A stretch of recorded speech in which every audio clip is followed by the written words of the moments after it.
Welcome, Spirit Lifters. My name is Devin, and thank you so much for being with us today. This video is being filmed in 2020 during the coronavirus pandemic.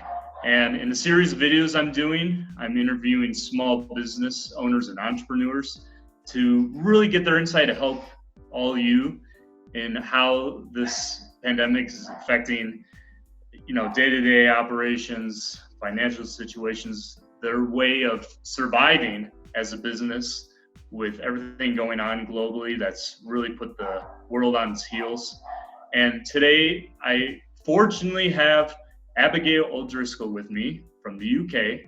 Abigail is a freelance events planner living in the United Kingdom, currently producing an international conference and supporting other small businesses with marketing and project planning for their events. Abigail has been freelance for about a year now, having previously worked in events in the life science industry. Abigail, welcome to Spirit Lift, and thank you so much for your time today. Thank you for having me, Devin.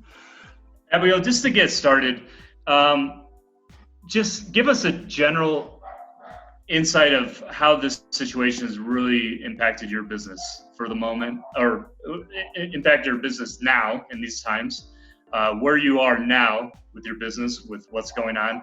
And before all that, a little bit of background about your business and your work. Okay. So at the moment, I am freelance and I'm working for two companies. The main one that I'm doing, my largest project, is an international conference.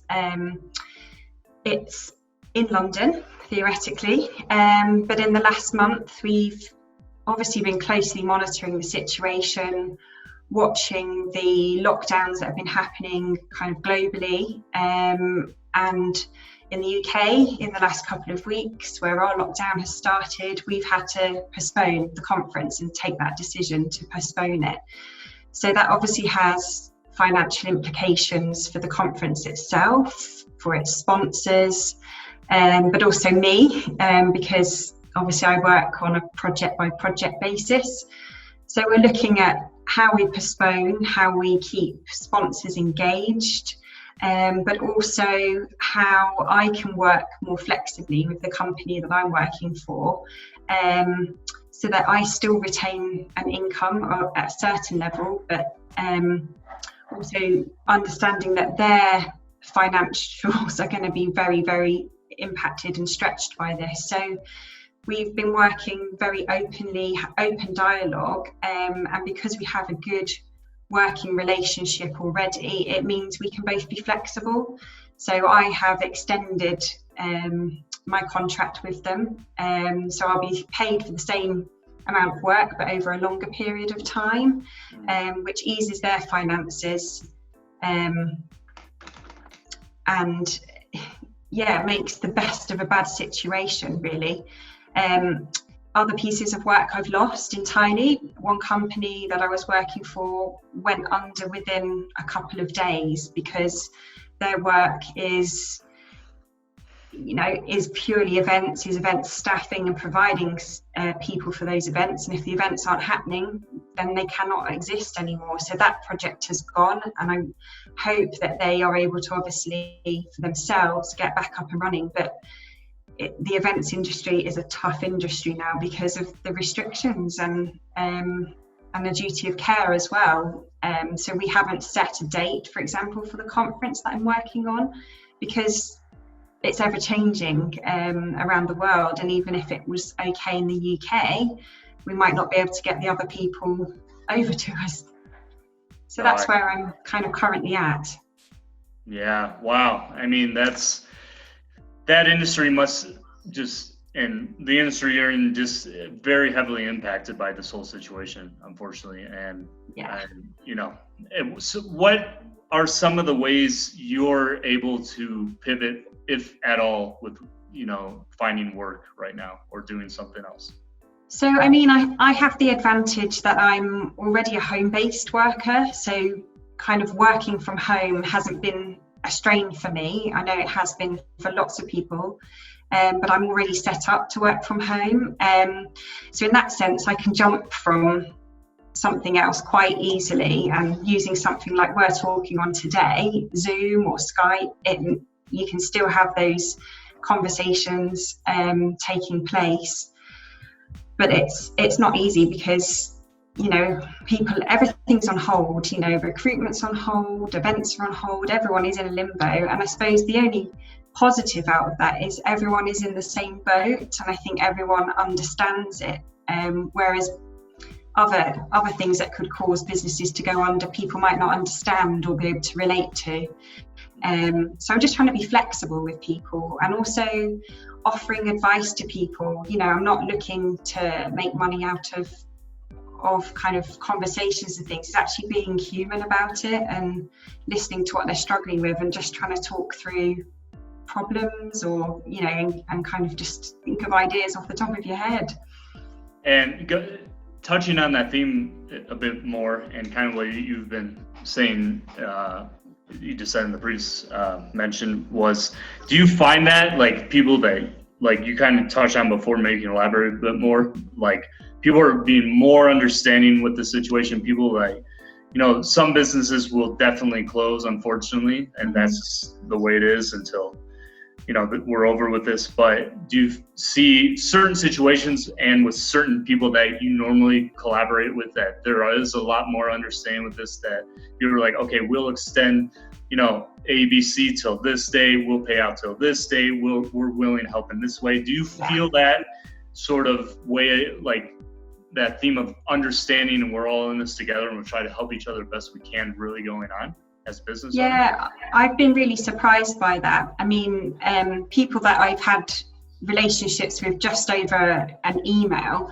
have come out with things that I never knew about them before. You know, they'll apologise for being late to a call because their kids are at home, but that's really nice that they're honest and open, and I think it makes you feel people are being more real, more genuine. People are generally asking, how are you, how's your family, before we even talk kind of business related things. And another thing that I've read and experienced as well is people are being, you know, they're saying God bless at the end of an email rather than best wishes and things. And I think there's a bit more of a genuine sense of being human rather than just being, you know, a business transaction between two people. And I think also having already good established relationships with people understand, and a lot of the people I'm working with are small businesses themselves, so it's easy to know their cash flow strains, and there's no predictions at the moment of when this will be over, so we've just got to be as understanding as we can be. Well, that's certainly a positive thing, and yeah, it's, you know, having that sentiment that we're all human, we're all in this together, we're much more empathetic is certainly a positive thing, you know, with what you're saying there, and it's really good to hear that. You know, Abigail, do you have children by any chance? I do. I have twin boys.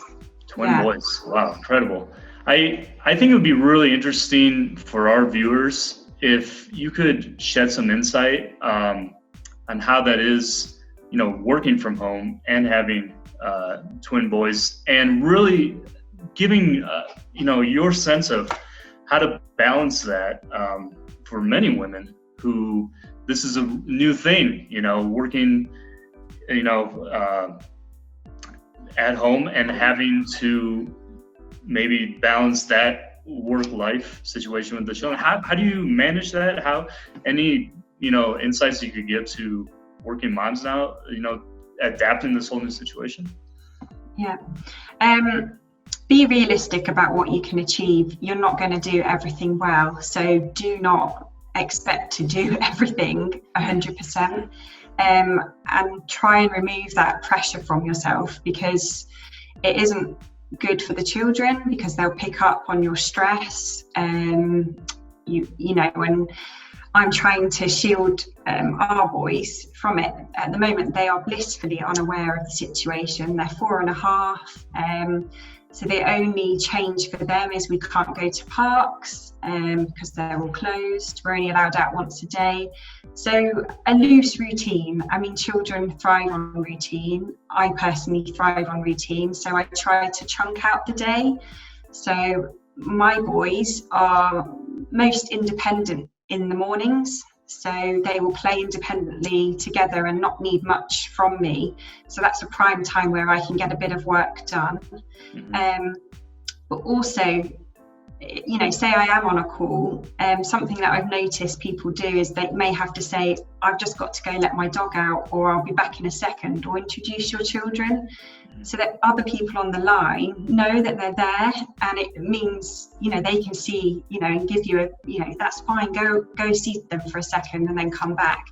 So just being open and knowing that some days will go to plan and other days with children it won't. They may be ill themselves, they're just not in a good mood, or they don't want to play independently, and so it's chunking out the day. Can you move some of your tasks to the evenings when they're asleep? You know your children best. If they're busy people in the afternoon and you can set them off with a task, or even involve them, can you sit with them whilst they do an activity with your laptop, and you can say mummy's doing some emails, but you're still with them. So I think you can only do your best at the moment, and know you're not going to get everything done. Yeah, no, absolutely. I think that's extremely valuable insight for all working moms right now, and thank you so much for sharing that. And you know, are you married, Abigail? I am married, yes. Okay, my answer would have been just, you know, make that man, if he has to stay at home, do everything. So yeah, he's working too, so we're juggling. Oh, he's working too. Okay, well that's good. He's doing something, right? Just one final thing to leave our viewers with, Abigail. What is the one thing that you could tell our Spiritlift viewers, please? You know, we don't know how long this situation is going to ride out this year in 2020. As a small business owner, entrepreneur, and in the situation we are in, what's the one piece of advice you could leave our viewers with to you know, stay positive, ride out this wave, and just continue on, or do something new within their business to really survive this year, at least this year?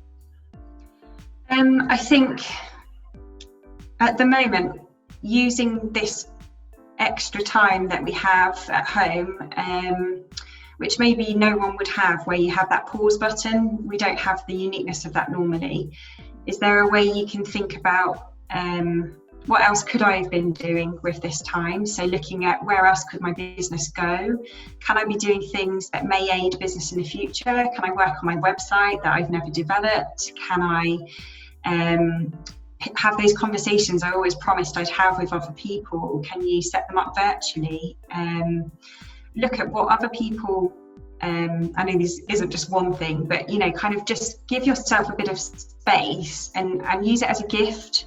View it as that, a unique time where you can review where you're at with your business, and if this wasn't going on, where else would you want it to be, and how could you get it there? Is it, looking at virtual ways of working, offering your services as a stopgap, perhaps? So I suppose, so the one piece of advice, use it to be creative and dream. That's very insightful. Thank you, Abigail. And I think, this time of learning to adapt and be creative and create certain contingency plans for the future, because there will probably always be a crisis at some point, and we hope, we always hope that it won't be so devastating as it is now. But I mean, this is certainly forcing us to get into a situation to really think outside the box and really, have certain contingency plans for the future, for our businesses, for our life. And I think that's the biggest lesson. And this interview has been really, really illuminating, insightful. Thank you so much, Abigail. I really appreciate it. And please tell our viewers, where can people find you, your information, and seek you out?